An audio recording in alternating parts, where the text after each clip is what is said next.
대법원 2026년 5월 8일 선고 2025-2-33118 판결 사건명 지방소득세 부과처분 취소 청구 등 회생계획 인가의 결정이 있기 전 채권자 목록에 기재되지 않거나 신고되지 않은 조세채권에 관하여 과세관청이 한 부과처분이 위법한지 여부, 소극 및 부과처분 이후 조세채권이 채권자 목록에 기재되지 않거나 신고되지 않은 채 회생계획 인가에 결정이 된 경우 이를 이유로 적법하게 행해진 부과처분의 효력을 달리 보아야 하는지 여부, 소극 채무자에 대한 조세채권이 회생절차 개시 결정 전에 성립되어 있으면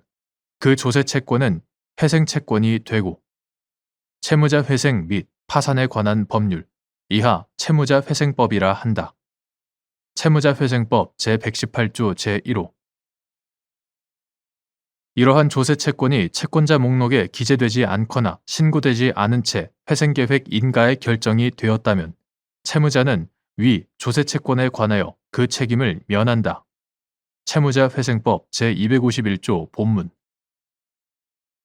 그러나 회생계획 인가의 결정이 있기 전에는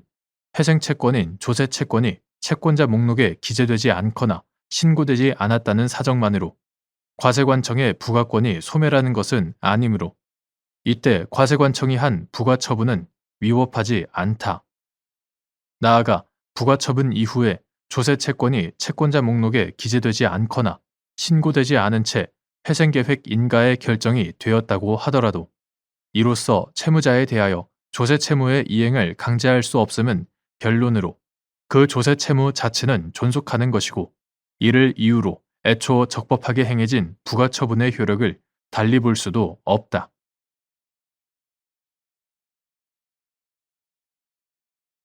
대법원 2026년 5월 14일 선고 2022-3899 판결 사건명 법인세 경정 거부 처분 취소 1. 고유 목적 사업 준비금을 실제 손금에 산입하지 않은 구 법인세법 제29조에 따른 손금 산입 특례 대상인 비영리 내국 법인의 경우 구 법인세법 제18조의 3 제1항의 수입 배당금액 입금 불산입 특례를 적용받을 수 있는지 여부, 적극 비영리 내국 법인이 고유 목적 사업 등에 지출한 금액의 일부를 구 법인세법 제29조에 따라 고유 목적 사업 준비금으로 실제 손금에 산입한 경우 수입 배당 금액 입금 불산입 특례를 적용받을 수 있는지 여부, 소극 구 법인세법 2014년 1월 1일 법률 제12166호로 개정되기 전의 것 이하 같다. 구 법인세법 제18조의 3 제1항 제3항 제29조 제1항 구 법인세법 시행령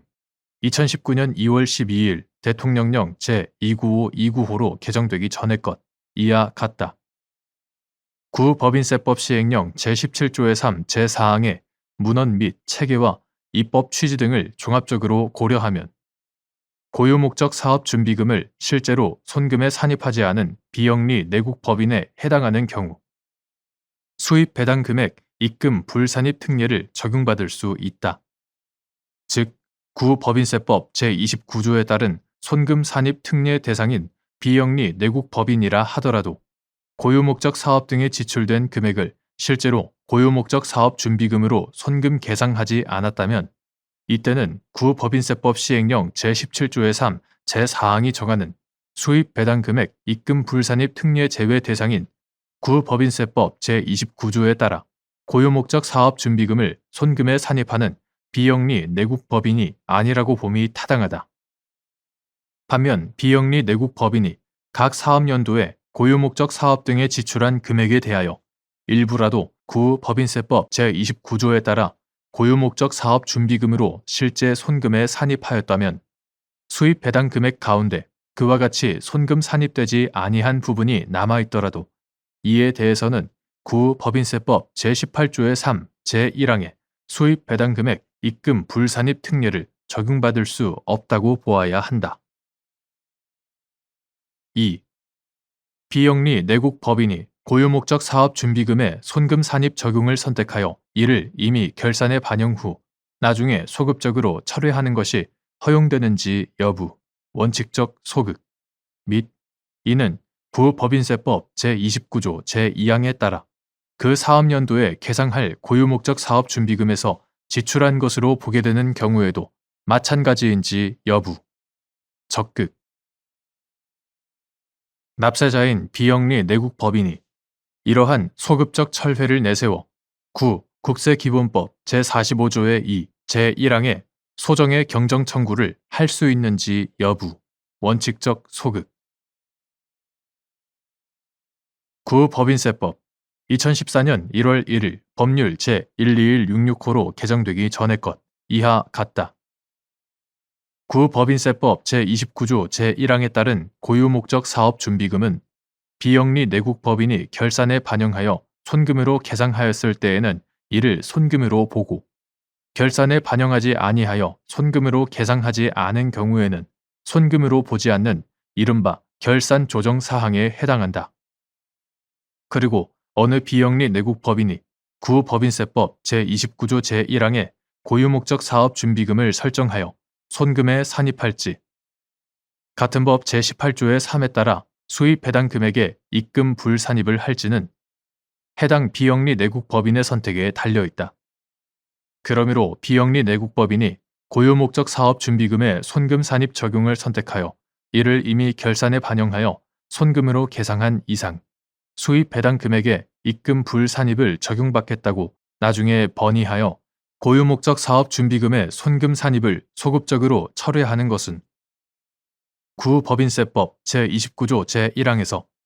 고유목적 사업준비금을 결산 조정 사항으로 정한 취지에 반하여 법령상 다른 정함이 있다는 등의 특별한 사정이 없는 한 원칙적으로 허용될 수 없다. 이는 구법인세법 제29조 제2항에 따라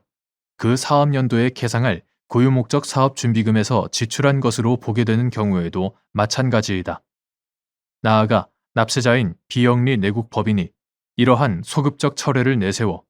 구국세기본법 2019년 12월 31일 법률 제16841호로 개정되기 전의 것 구국세기본법 제45조의 2, 제1항 소정에 경정 청구를 하는 것도 다른 특별한 사정이 없는 한 불가능하다고 보아야 한다.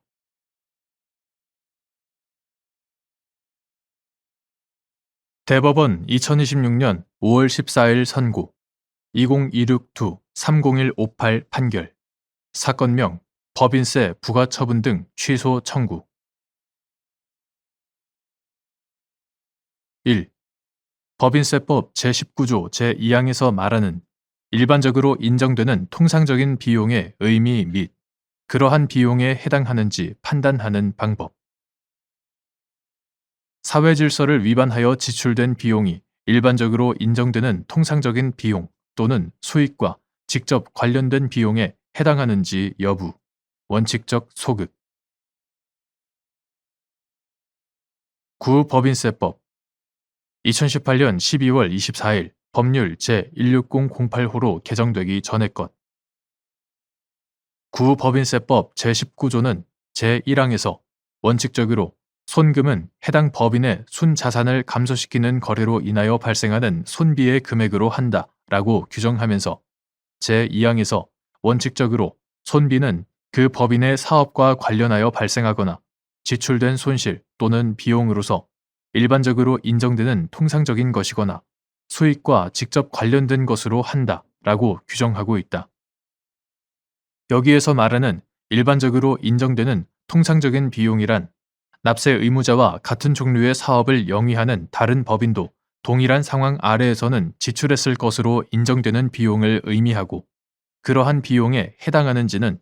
지출의 경위와 목적, 형태, 액수, 효과 등을 종합적으로 고려하여 객관적으로 판단해야 하는데 특별한 사정이 없는 한 사회질서를 위반하여 지출된 비용은 여기에서 제외되며 수익과 직접 관련된 비용에 해당한다고 볼 수도 없다. 2.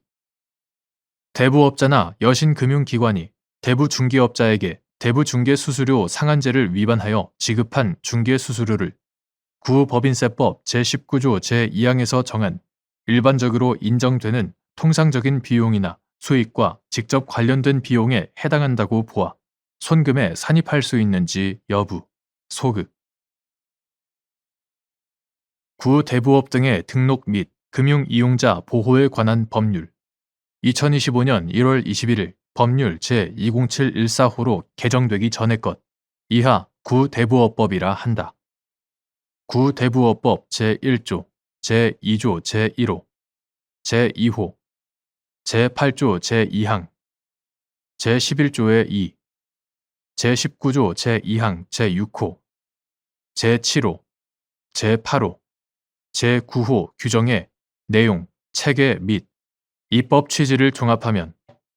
대부업자나 여신금융기관이 대부중개업자에게 대부중개수수료 상한제를 위반하여 중개수수료를 지급하는 것은